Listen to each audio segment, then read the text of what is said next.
Vasco é real a chance de o Cruz Maltino vender nos próximos dias Lucas Freitas, zagueiro contratado sem custos no início dessa temporada junto ao Palmeiras.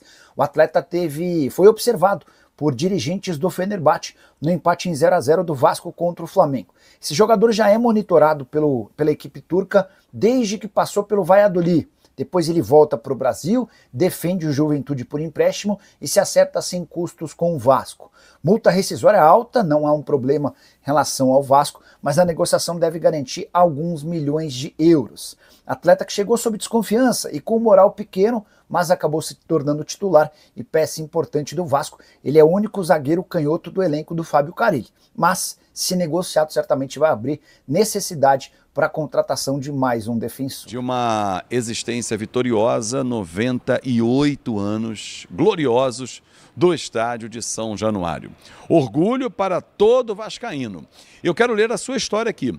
Qual é aquele momento marcante que você tem no estádio do Vasco? Conte aqui, pode ter sido com Roberto Dinamite, por exemplo, com Edmundo, com Romário, com Bebeto, com tantos grandes jogadores que você tenha vivido dentro de São Januário. Roberto, que é o maior artilheiro da história de São Januário. Aliás, o maior artilheiro da história do Vasco, né?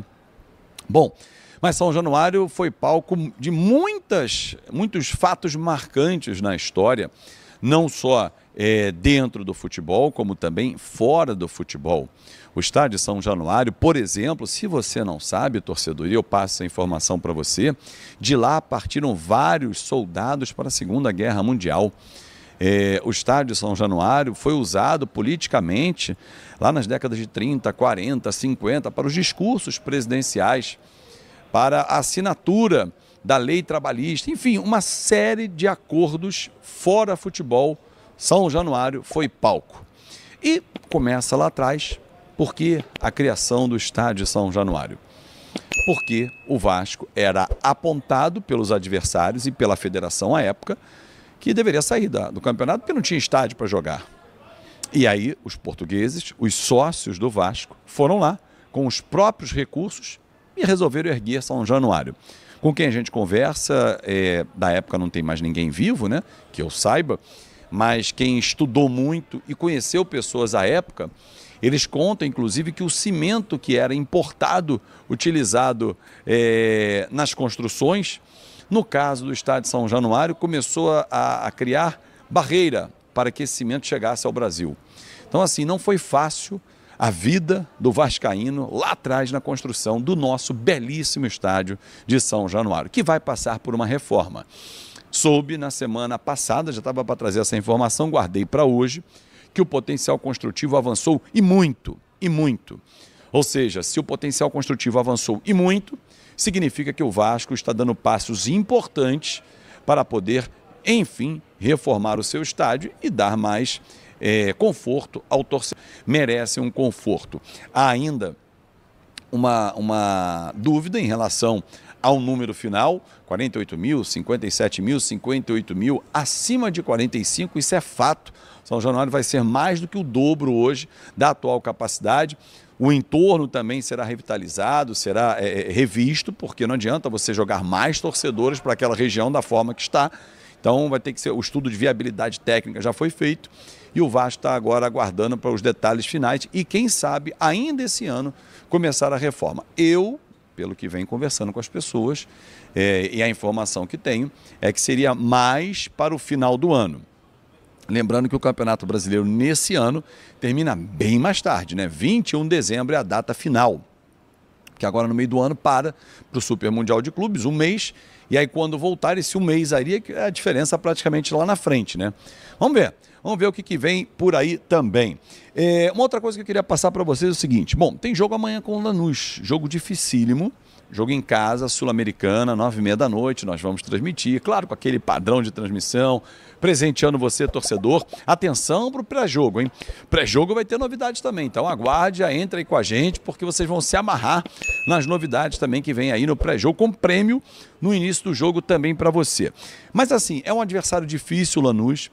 O Lanús é aquele adversário que, na minha visão, vai brigar com o Vasco para sair em primeiro do grupo. Lembrando que na Sul-Americana o regulamento o primeiro de cada grupo avança diretamente para a fase oitavas de final. Os segundos colocados de cada grupo esperam o terceiro colocado de cada grupo da Libertadores para uma repescagem. Então, assim, tem esse tipo de questão para acontecer, que aí são 2 jogos, né? Você avançar direto significa ganhar 2 datas. Então, assim, e o Lanús, para mim, é o adversário que o Vasco vai brigar. Ah, mas o Melgar. O Vasco vai brigar, o Melgar, o Vasco já não ganhou lá porque deu mole. Então, assim, não vejo como um adversário que o Vasco vai dividir, a não ser que o Vasco se embole na competição. Mas espero que a gente tenha um grande jogo amanhã, que a gente faça uma grande atuação, como foi no sábado aqui no Maracanã, onde eu estou gravando esse Café Vascaíno para você. E eu espero que o Vasco da Gama tenha uma grande atuação, com ímpeto, com vontade, com disposição, porque depois a sequência é pesadíssima. Olha só, torcedor, a sequência de jogos que o Vasco tem e tudo fora de casa. No próximo domingo, o jogo é com o Cruzeiro, mando de campo do Cruzeiro, fora de casa. O Vasco volta ao Rio de Janeiro. Dia 1º de maio, no feriado, às 4 da tarde, Copa do Brasil, estreia da 3ª fase, lá no Paraná, contra o Operário. No domingo, o time tem que estar em Brasília, porque o Vasco vendeu o mando de campo contra o Palmeiras. 3 viagens. Aí você fala assim, pô, beleza, o Vasco agora volta para o Rio. Não. Provavelmente, num voo fretado, vai direto de Brasília na segunda-feira para a Venezuela. Porque não faz muito sentido voltar. Volta domingo à noite, segunda-feira viaja de novo. Não vejo tanto sentido nisso. Mas vamos lá, vai para Venezuela, porque quarta-feira, dia 7 de maio, tem o jogo com o Puerto Cabello. E não acabou aí. Volta ao Brasil. No sábado, Campeonato Brasileiro, Vitória em Salvador. Então vamos lá, Cruzeiro viagem, Operário viagem, Brasília com Palmeiras viagem, Venezuela, Puerto Cabello viagem, Vitória, Salvador viagem, e aí o Lanús, lá na Argentina, mais uma viagem. 6 viagens em sequência. O time vai passar muito tempo longe do Rio de Janeiro, longe do seu torcedor e com jogos difíceis, jogos importantes. Então, é a hora de mostrar a força que esse time vai ter e que esse elenco quer para a sequência da temporada. Para mim, esses 6 jogos vão ditar o ritmo do Vasco para 2025. Se a gente vai bem na Copa do Brasil, se a gente vai bem no Campeonato Brasileiro, se a gente vai bem na Sul-Americana, se não dá para jogar as 3 competições, não tem condições, abre mão de uma delas, essa é a sequência. Porque é necessário pontuar. O Vasco desperdiçou pontos no início da competição. Para mim, o jogo com o Ceará e o Corinthians são 2 pontos que ficaram pelo caminho. 2. Eram 2 empates, pelo menos. Se não fosse a vitória contra o Ceará. Mas 2 pontos que a gente desperdiçou. Pô, mas 2 pontos fazem muita falta lá na frente. Então, essa sequência que o Vasco terá, torcedor, é uma sequência realmente que a gente vai ter que ficar muito atento, né? Empurrar o time. E claro que você, torcedor, vai acompanhar aqui no Fanático Vascaíno.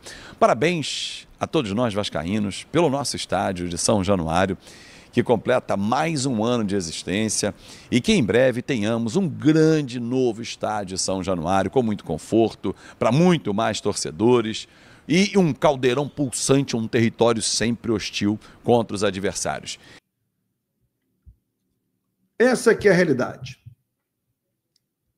Galera, vocês estão deixando... Vasco avança na contratação de Roger Guedes a pedido de Carille.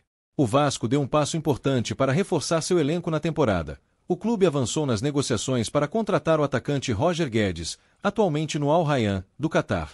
A movimentação acontece a pedido do técnico Fábio Carille, que vê no jogador uma peça-chave para fortalecer o setor ofensivo da equipe. Segundo fontes próximas à diretoria cruzmaltina, as conversas com o staff de Roger Guedes estão em estágio avançado e há otimismo de ambas as partes para um desfecho positivo nos próximos dias. O atacante, de 28 anos, enxerga com bons olhos um retorno ao futebol brasileiro e teria se animado com o projeto apresentado por Carille. Roger Guedes se destacou no futebol brasileiro por clubes como Palmeiras, Atlético Mineiro e Corinthians, sendo este último o ponto de conexão com Carille, com quem trabalhou em 2018. A boa relação entre jogador e treinador teria sido decisiva para acelerar o andamento das negociações. A diretoria do Vasco, em busca de reforços de peso para a sequência do Brasileirão, vê em Roger Guedes um nome capaz de elevar o patamar do ataque. O clube agora trabalha para ajustar os detalhes contratuais e conta com o apoio financeiro de investidores para viabilizar a chegada do jogador.